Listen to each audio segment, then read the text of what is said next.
Nggak ada satupun teman yang dapat menjemput aku.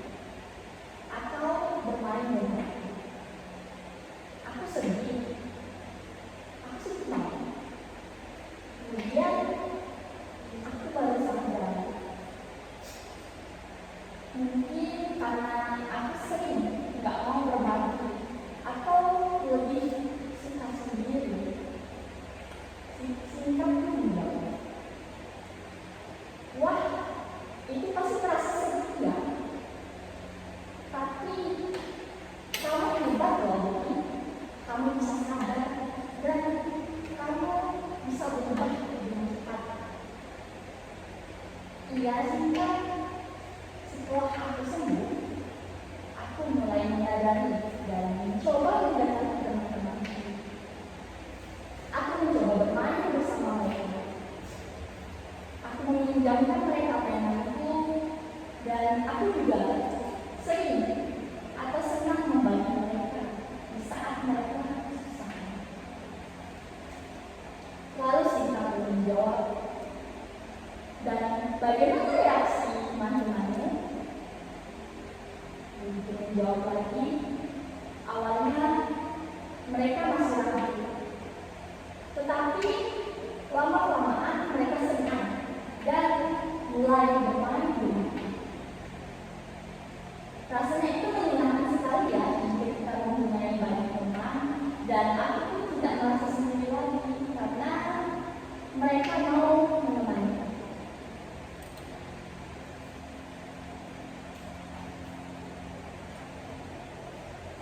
Dan ketika kita mempunyai banyak teman juga, kita bisa saling tolong-menolong. Misalnya ketika aku sakit, mereka bisa mendukungku. Jika aku susah, mereka bisa datang dan menolongku.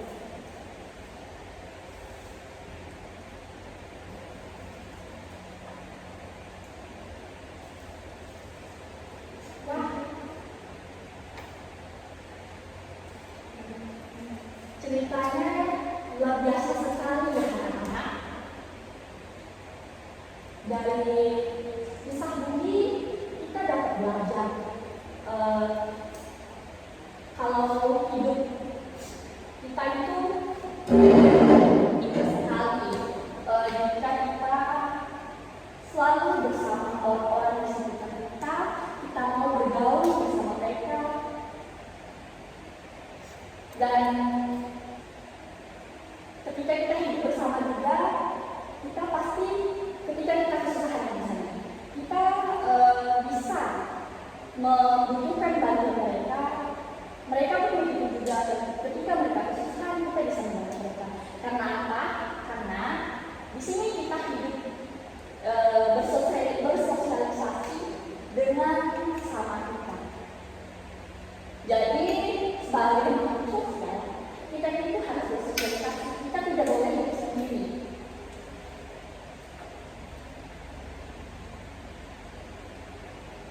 Nah, karena kita itu semua ciptaan Tuhan. Sebagai makhluk sosial, itu artinya apa sih anak-anak? Ya, anak-anak harus hidup bersama teman dan saling menolong. betul sekali. Kamu hebat nak. Sekarang kita ada sesi diskusi atau praktik langsung di kelas ya. Siapa yang hari ini mau berbagi dan mau membantu temannya? Lanjut ini anak-anak penting untuk menjawab. Ini diskusi kelompok khusus. Sekarang ini kalian berdiskusi. Sekarang ibu minta untuk kalian berdiskusi dalam kelompok kecil.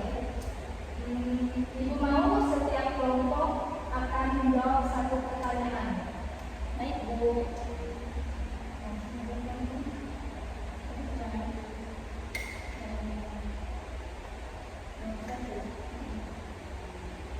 Mengapa Tuhan menciptakan kita untuk hidup bersama orang lain? Yang kedua, apa contoh sikap makhluk sosial di rumah? Maaf Bu, boleh mengulang pertanyaan yang pertama? Baik, yang pertama, mengapa Tuhan menciptakan kita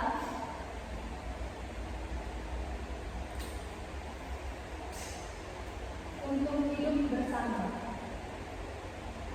Saudaramu ada di mana?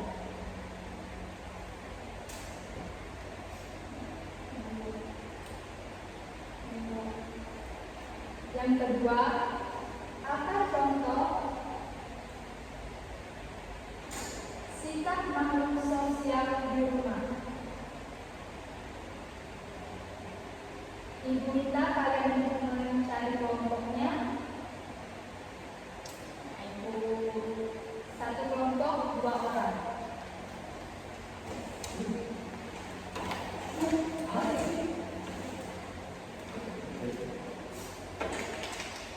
Nah, kan kita disuruh ibu untuk berdiskusi ya. Yang pertama itu pertanyaannya, mengapa Tuhan menciptakan kita untuk hidup bersama orang lain? Menurut kamu gimana ya? Menurutku sih Gini, menurut kamu kenapa ya Tuhan itu menciptakan kita untuk hidup bersama orang lain?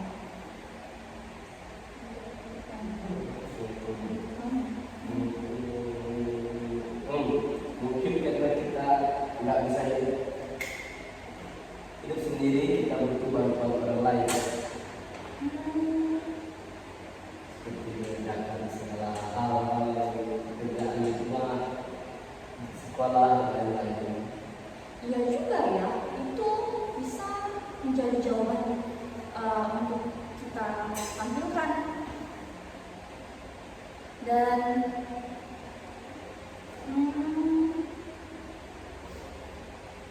kayak misalkan kita itu saling tolong menolong ketika teman kita kesusahan seperti itu ya. Oke. Jadi jawaban kita tentang mengapa Tuhan menciptakan kita untuk hidup bersama orang lain itu kita bisa jawab agar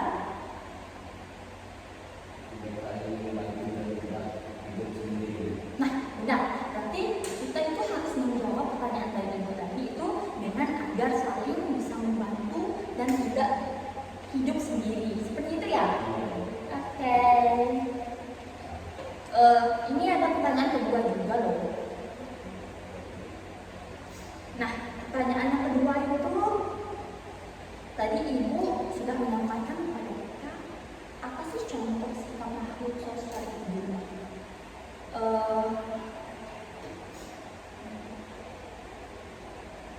Menurut kamu itu contoh sikap makhluk sosial di rumah itu seperti apa? Apakah dengan membantu orang tua itu bisa menjadi contoh kita hidup sebagai makhluk sosial di rumah, atau dengan cara lain? Gimana anak-anak, apakah sudah menemukan jawabannya? Untuk pertanyaan yang pertama kami sudah mendapatkan tuh, tetapi kami masih bingung dengan pertanyaan yang kedua. Kami masih mendiskusikan soal apa sih contoh sikap makhluk sosial di rumah. Baik, kita diskusi lagi. Baik Bu. Jadi gimana menurut kamu?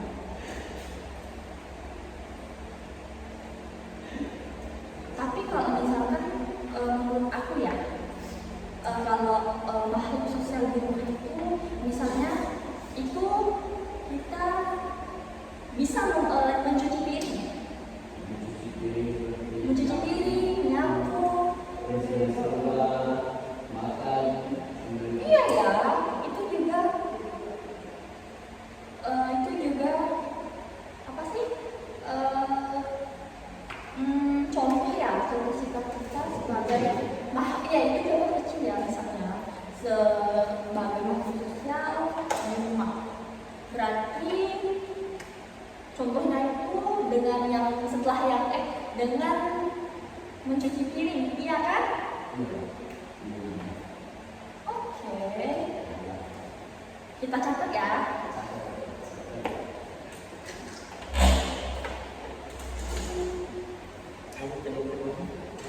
Anak-anak jangan ada yang berikut ya. Kalau baik sudah berdiskusi. Ibu, ini dia nakal Bu. Dia bicara. Jadi apakah kamu udah berdiskusi sama kawanmu? Udah Bu. Bohong Bu, dia mengganggu saya dari tadi. Benar. Dari bagian tidak ada yang sudah mengerjakan, namanya ditulis. Baik Bu. Bu, tidak mungkin saya. Bohong Bu, saya tidak menghubungi dia. kerjakan dengan konsentrasi. Oh iya, tanya jawabannya apa ya? Ini bagaimana? Yang contoh sikap sosial yang kamu bilang pertama tadi. Piring, apa bersemua dan makan. Emang makan maksudnya? Ih, kamu yakin? Jadi jawabannya mungkin dengan kita membantu orang tua kita di rumah seperti mencuci piring, bersih rumah, jemur pakaian, bersih rumah. Baik, aku catat dulu deh biar nggak lupa sama jawabannya.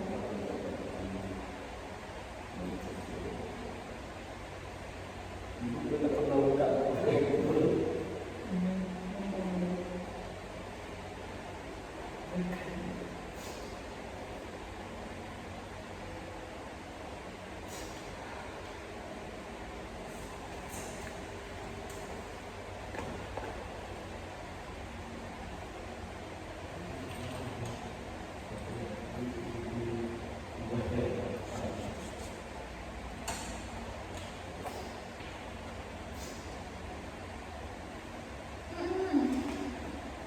Ibu,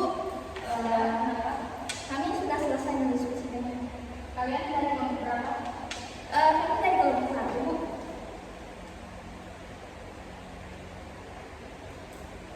Baik, untuk kelompok 1 silakan jawab pertanyaan kalian. Baik. Jawaban yang setelah kami diskusikan tadi itu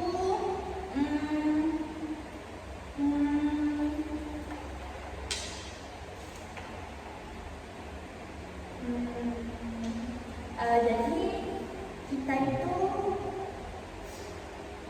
agar kita saling membantu dan tidak hidup sendiri. Itu buat pertanyaan nomor berapa ya? Itu pertanyaan nomor 1, Bu. Karena di sini kan Ibu memberi pertanyaannya, mengapa Tuhan menciptakan kita untuk hidup bersama orang lain. Jadi di sini dari hasil diskusi kami tadi, kami menemukan jawabannya itu agar saling membantu dan tidak hidup sendiri.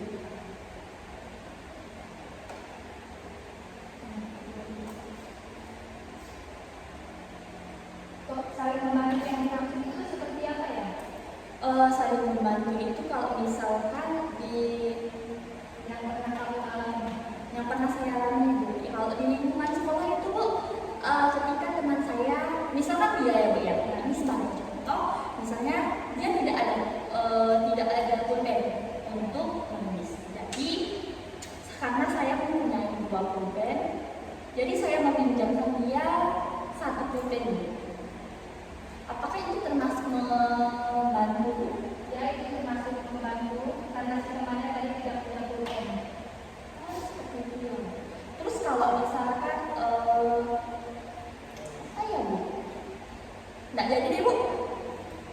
Mereka akan untuk pertanyaan nomor 2 seperti ini kan jawabannya sudah, Bu. Silakan. Nah, baik, karena dia ini, Bu, agak jahil. Kalau disuruh jawab tidak mau. Jadi saya akan mengatakan. Baik, silakan.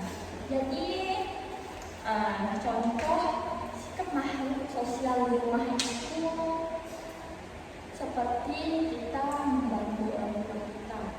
Misalnya mencuci piring, menjemur pakaian, beres-beres rumah, bantu jaga adik juga, itu termasuk makhluk sosial. Jadi di sini kami hasil diskusi tadi itu kami membantu orang tua, Bu, sebagai jawabannya. Jadi kalau kalian mengambil jawaban untuk di luar selain membantu orang tua, seperti apa yang kalian lakukan di luar rumah? Kalau di luar rumah ya, Bu,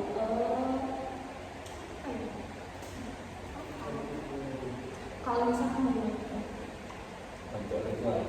selain membantu orang tua untuk di luar rumah, Orang lain seperti apa contohnya? seperti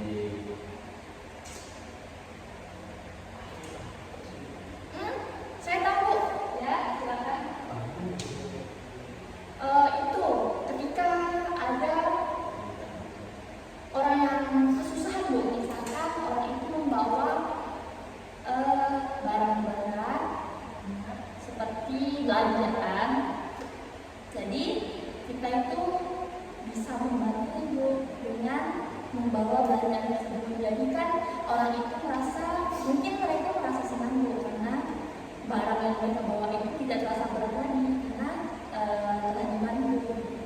Benar sekali.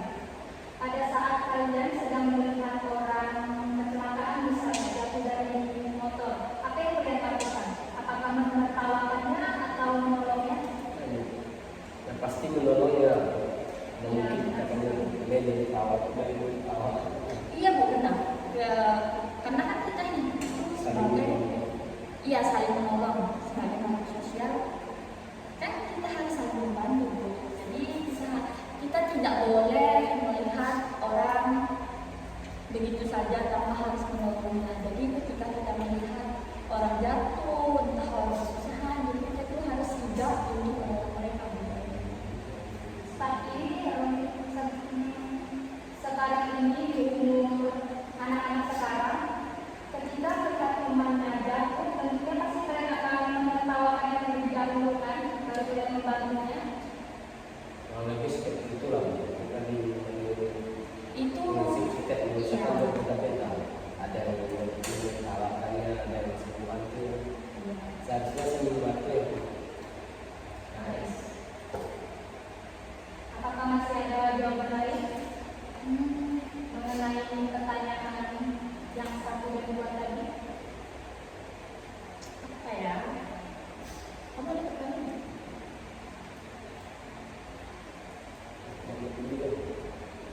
Nggak ada Bu.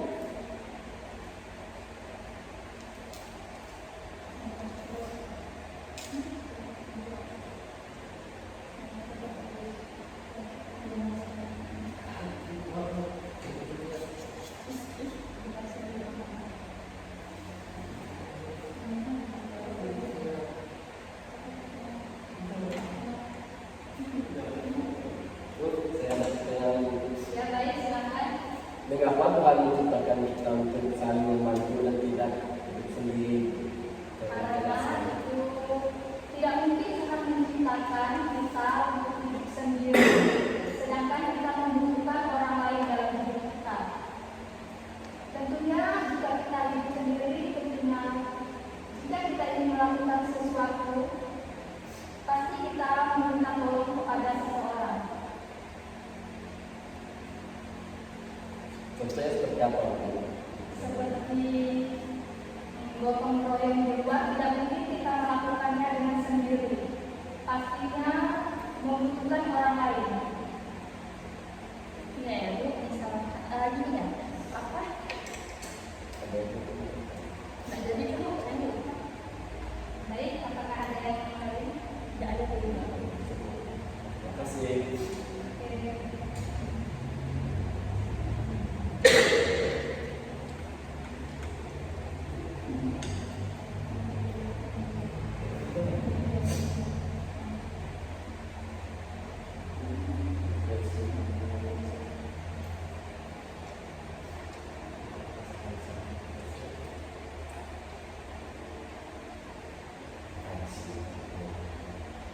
Ibu senang sekali melihat semangat kalian. Sekarang coba kalian renungkan ya. Apa yang kalian sukai dari pelajaran hari ini?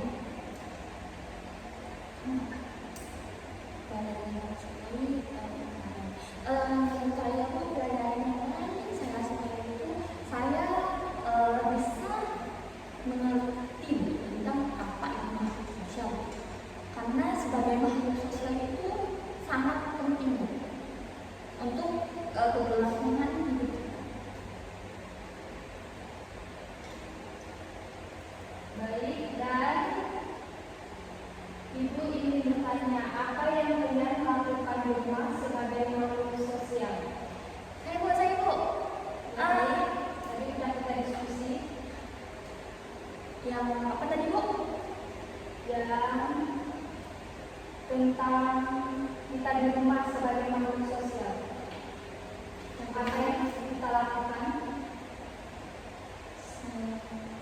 di rumah sebagai makhluk sosial?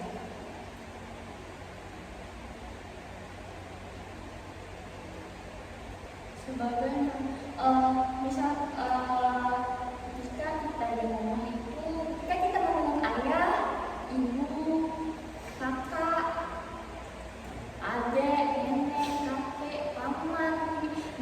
banyak anggota keluarga yang lain. Ya, benar sekali, itu adalah sebagian dari makhluk sosial kita di rumah. Bagus sekali. Itu semua adalah menuju kita sebagai anak-anak Tuhan, hidup bersama dalam kasih, dalam keluarga. Tentunya dalam keluarga kita memiliki kasih sayang yang kuat dan kebersamaan yang erat. Nah, anak-anak, karena pelajaran kita pada hari ini sudah selesai, dan sebelum kita menutup kegiatan kita pada hari ini, sebelum kita mengakhirinya dengan doa, tidak lupa ingin mengucapkan terima kasih kepada anak-anak hebat seperti kalian. Nah, di sini siapa yang bisa menyampaikan pelajaran pada hari ini? Materi pelajaran yang telah kita bahas tadi. Baik, ya, silakan. Kita diciptakan Tuhan sebagai makhluk sosial supaya kita hidup bersama, saling menolong, dan agar kita tidak egois.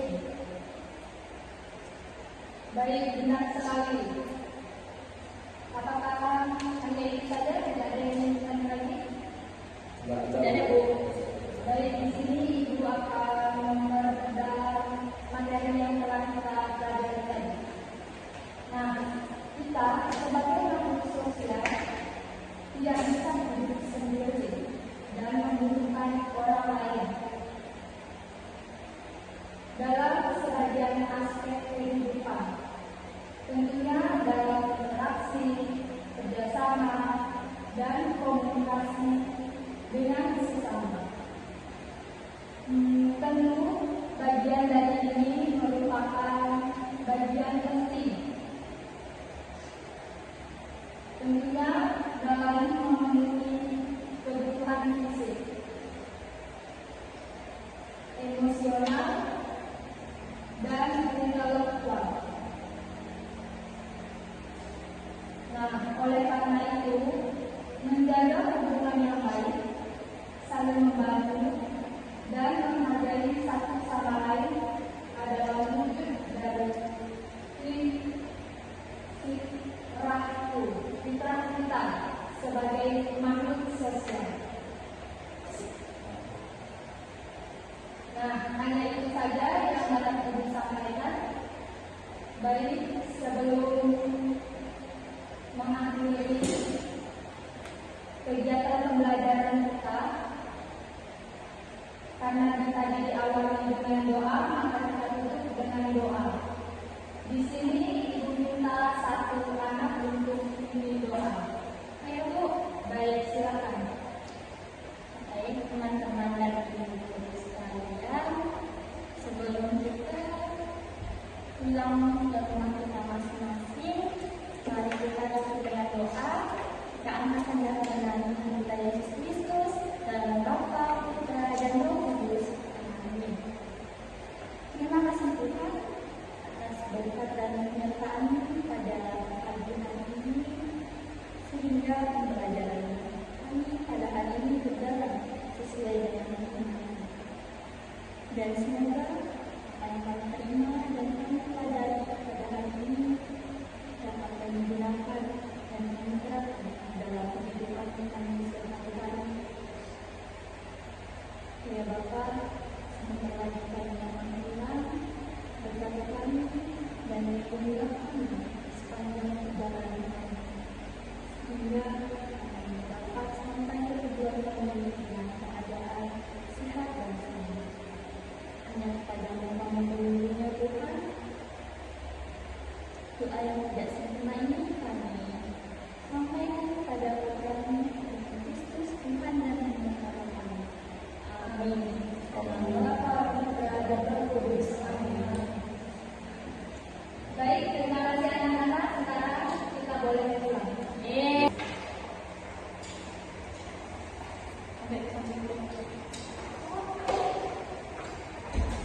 Selamat